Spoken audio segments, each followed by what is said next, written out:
Get a real estate agent when you're buying pre-construction. I say this because I did not do that at first properly. Well, I got one, but I didn't get a trusted one. And that made my whole process very, very, very irritating and annoying because I had no idea what was going on.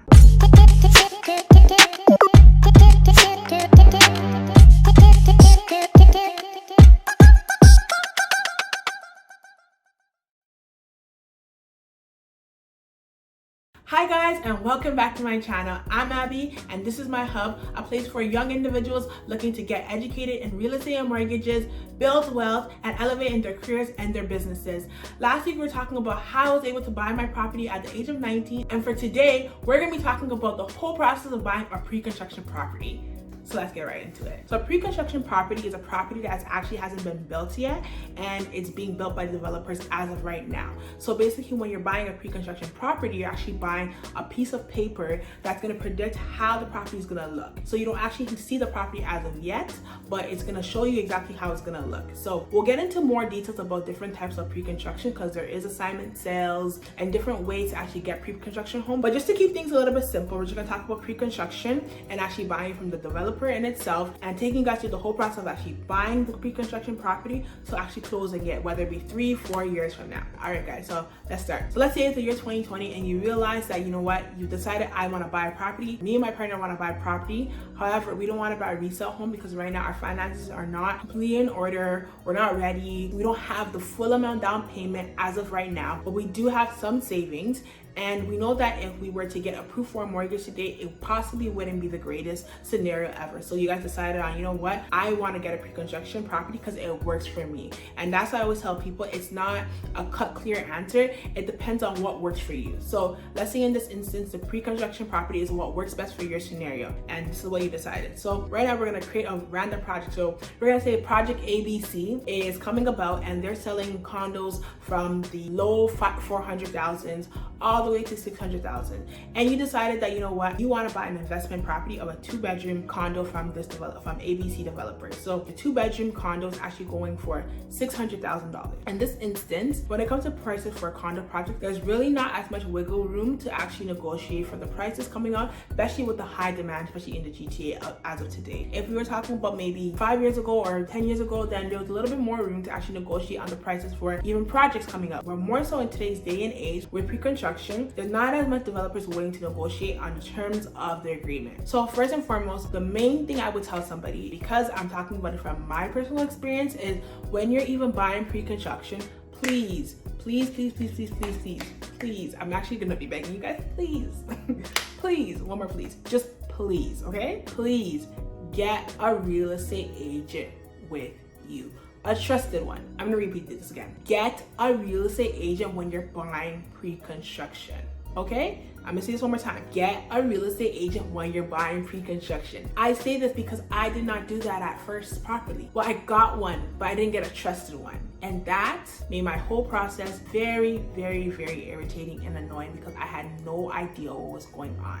So to save you guys from this mistake, please, get a real estate agent when you're going to buy pre-construction, especially if you have no knowledge of the real estate market. If you have some knowledge and you've been investing for a while and you kind of know what you're doing, that's kind of fine to do that in itself. I know a few people that it's okay for them to actually go buy a project by themselves. They don't really need any help. They don't really need a real estate investor to be negotiating on their behalf because they kind of know what they're doing and they've been in the game for a while. However, if this is not you, if that is not you, get a real estate agent with you when you're buying a pre-construction property. So there's so many things in the contract that'll become a little bit confusing, or you won't really truly understand when you're going through the whole process of actually buying pre-construction. So like Tarion stuff, which varies case by case, but Tarion is basically a warranty that is attached to certain pre-construction property to make sure that everything's in order when you actually get into the property, or even before the property is actually being built. They want to make sure that your money and the property that you're actually purchasing and the building that's actually being built is actually up to standards essentially. So Tarion protects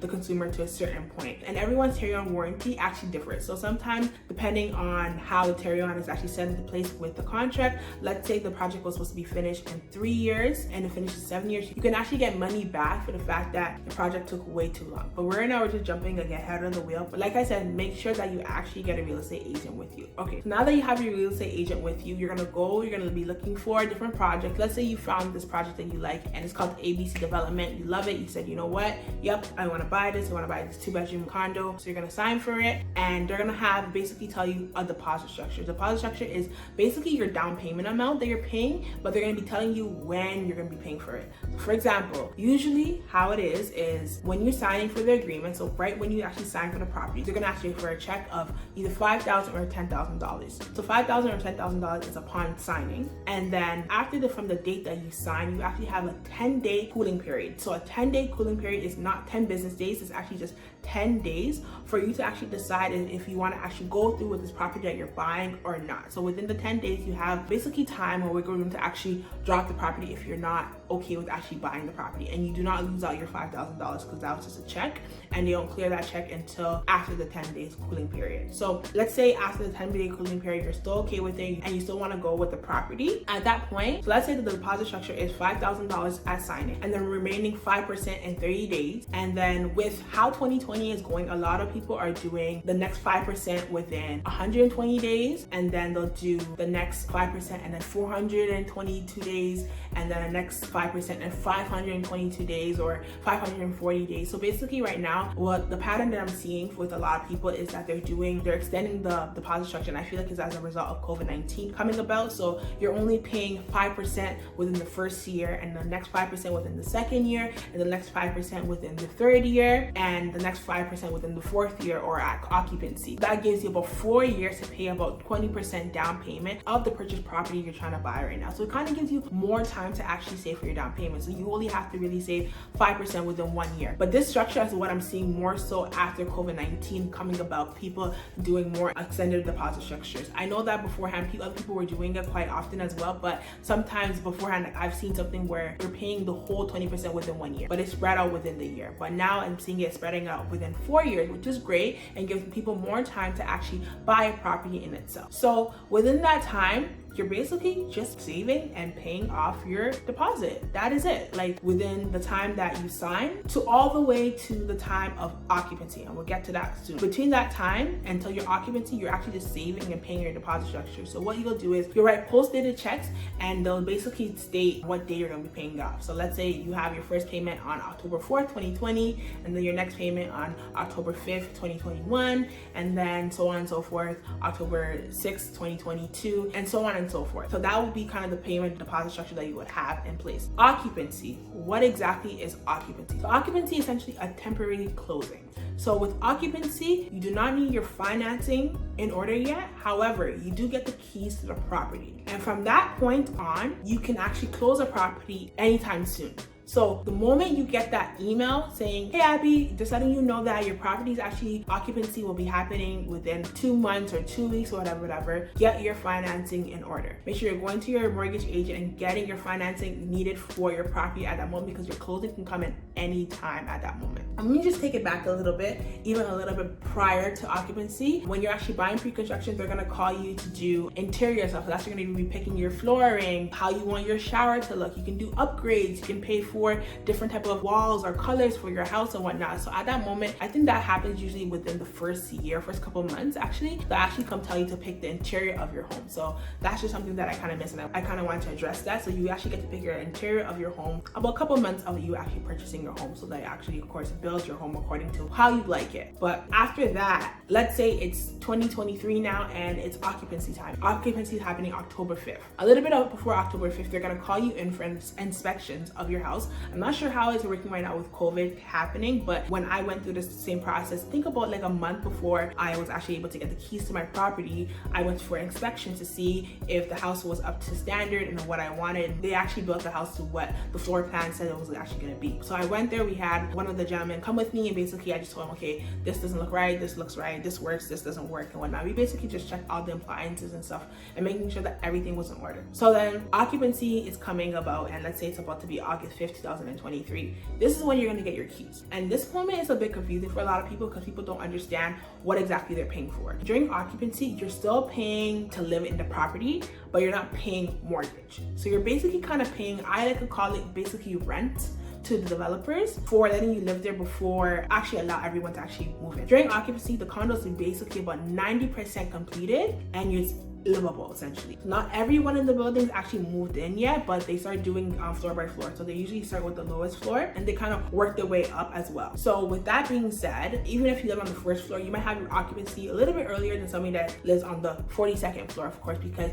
they start from the bottom, of course, to make sure that, you know, everyone is moving in accordingly and everything's coming at a more organized level. So now that you're at occupancy, you're paying basically, people usually say it's about 70% of what you pay for your mortgage. So it's usually less than what you would get for your mortgage. You'll be paying during that time. You can be paying occupancy rent, I like to call it, so occupancy rent for about maybe 1 month, 2 months, 3 months, 4 months, 5 months, 6 months, 7, even up to 7 months, even sometimes up to a year, depending on how fast the building's actually being built at and everything becoming completed. And there's no stipulations or anything else that's being brought about, right? So the faster everything kind of goes in order, the faster that you can actually be able to own the property. So now let's say you're only in occupancy for 3 months and now they're telling you your closing date is going to be January 11, 2024. At January 11, 2024 is when you'll need all the financing for the property you're trying to buy. So the moment that you figure out when occupancy is coming, you want to talk to your mortgage broker, you want to come to me and we'll look at the purchase price and the amount of down payment you put down thus far and how much money you have to put down remaining. So we'll go into that. Let's say you bought this property for $600,000 like we mentioned earlier on. You actually paid 20% down payment. So over 4 years, you paid about $120,000 down payment. I know it sounds like a lot, but don't be scared, guys. In 4 years, you and your partner were able to save $120,000 to pay off the down payment for this condo. So in the first year, you paid $30,000 and so on and so forth. And every other year, you're paying $30,000 additionally. So over 4 years, you guys paid a down payment amount of $120,000. I know it sounds like a lot, but it's not like it was actually happening at one time. It was actually over the course of 4 years, you paid $120,000 down payment down. So at that moment, now we know that you put down 20% down payment for this property of the house, and the property of the house that you bought at the time was $600,000. And now you know that you paid a down payment of $120,000. So now you know that you only need a mortgage of $480,000 because you put 20% down already. So now, as you come to me as a mortgage broker, I'm gonna make sure I find you guys a mortgage loan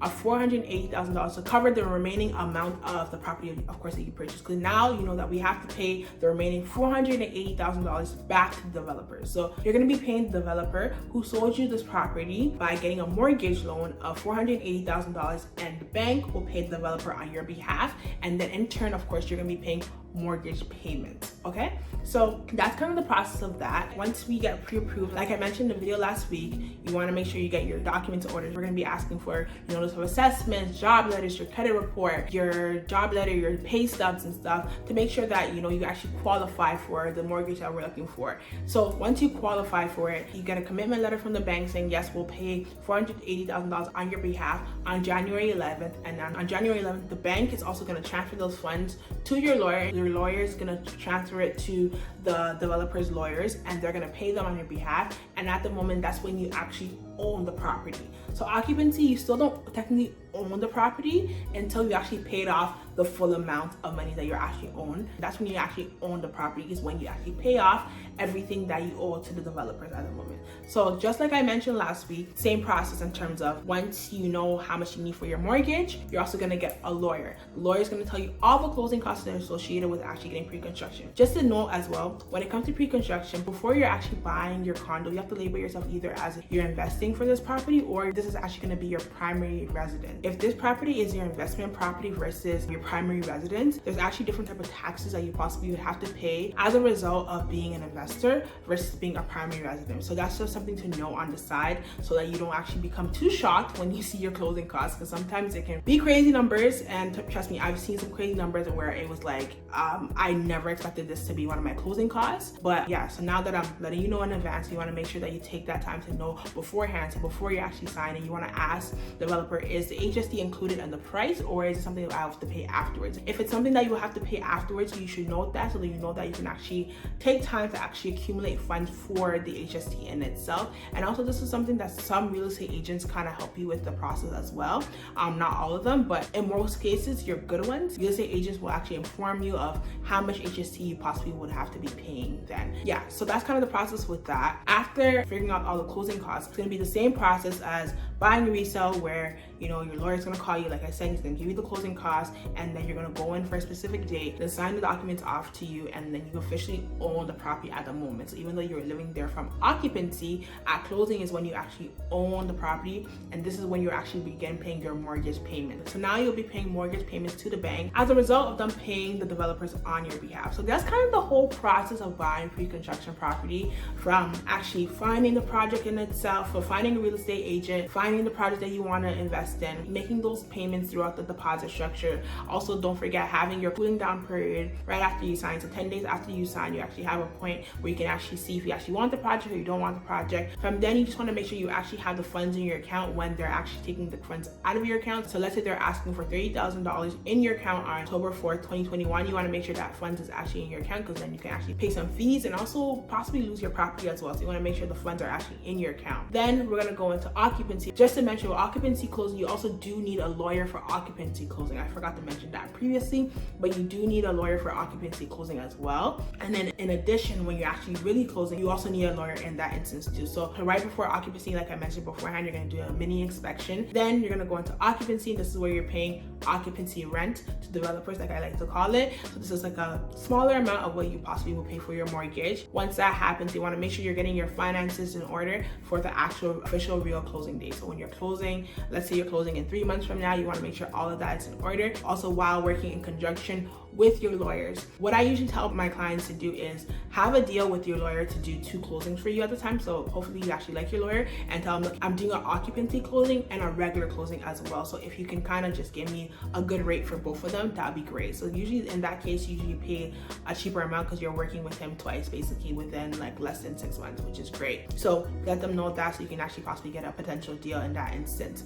After that point, like I mentioned, you want to make sure you get all your things in order for actually getting your mortgage, and then whichever bank, whichever lender you guys go with will pay the developer on your behalf, and that's when the developer will actually fully release the property to you, and that's when you finally own your pre-construction property. So that's pretty much it for today, guys. Thank you guys for tuning into Mortgage Mondays. Please tune in next week, and if you have any more questions, guys, feel free to contact me. Thank you guys and have a nice day.